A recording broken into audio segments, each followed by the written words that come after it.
comité politique mis en place par le président Henri Konan Bédié dans le cadre de la redynamisation du parti a tenu ce lundi 14 juin 2021 sa réunion hebdomadaire. Le coordonnateur général, le ministre Alla Kwadjo-Rémy, a rappelé le bien fondé de ces nouvelles structures chargées de renforcer la modernisation du PDCI-RDA.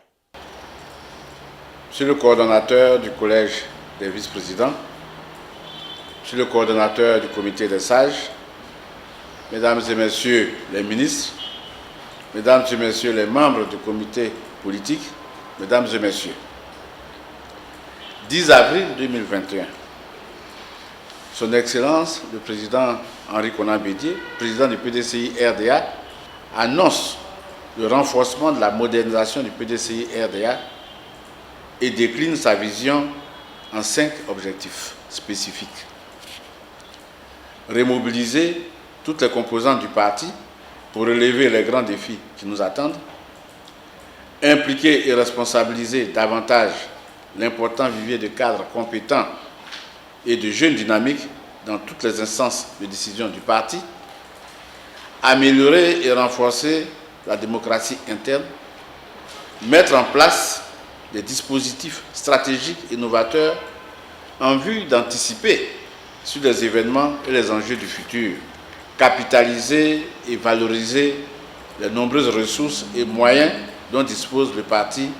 Fin de citation.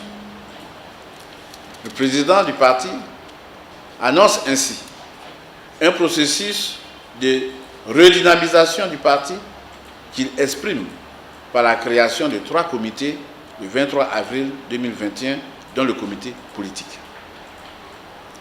10 mai 2021, le président du parti, son Excellence Henri Konan Bédié, achève le processus de mise en place des nouvelles structures chargées de renforcer la modernisation du PDCI-RDA en remettant à chaque comité, dans le comité politique, sa feuille de route.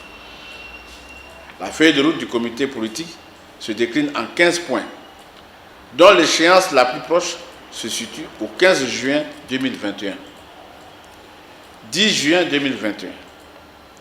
Le comité politique, après les avoir adoptés en sa session du 3 juin 2021, met la dernière main au plan stratégique du comité politique et au plan d'action d'écoute et de remobilisation dans les zones qui vont être présentées en ce 14 juin 2021 avant remise au cabinet du président Henri Konan Bédié.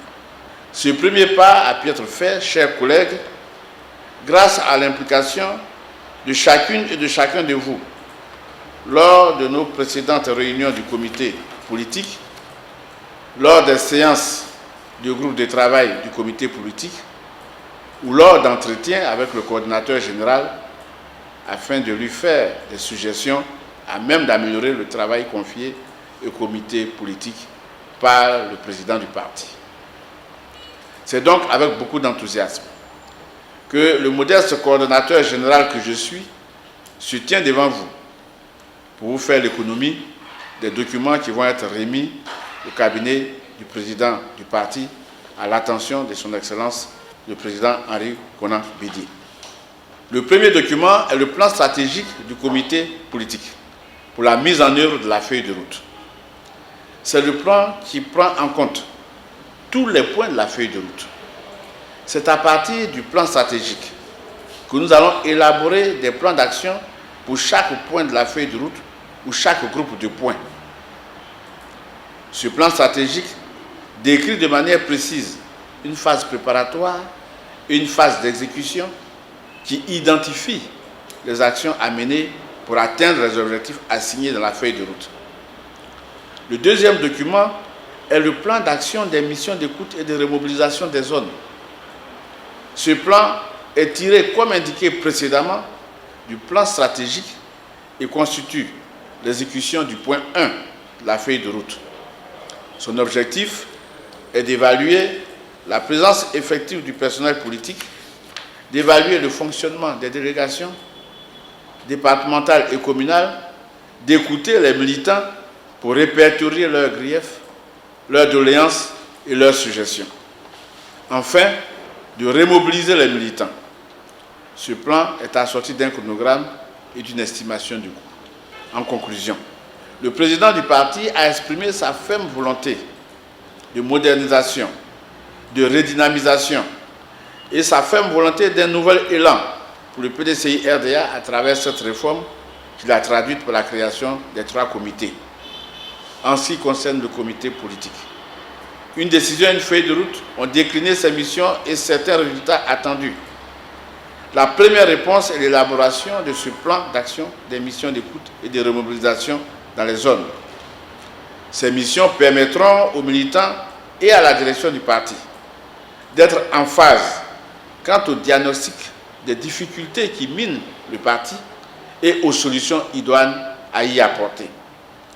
L'espoir qu'a suscité et suscite la création du comité politique contraint les membres du comité politique quasiment à une obligation de résultat. Avec l'aide de tous, j'en suis persuadé, le succès est possible.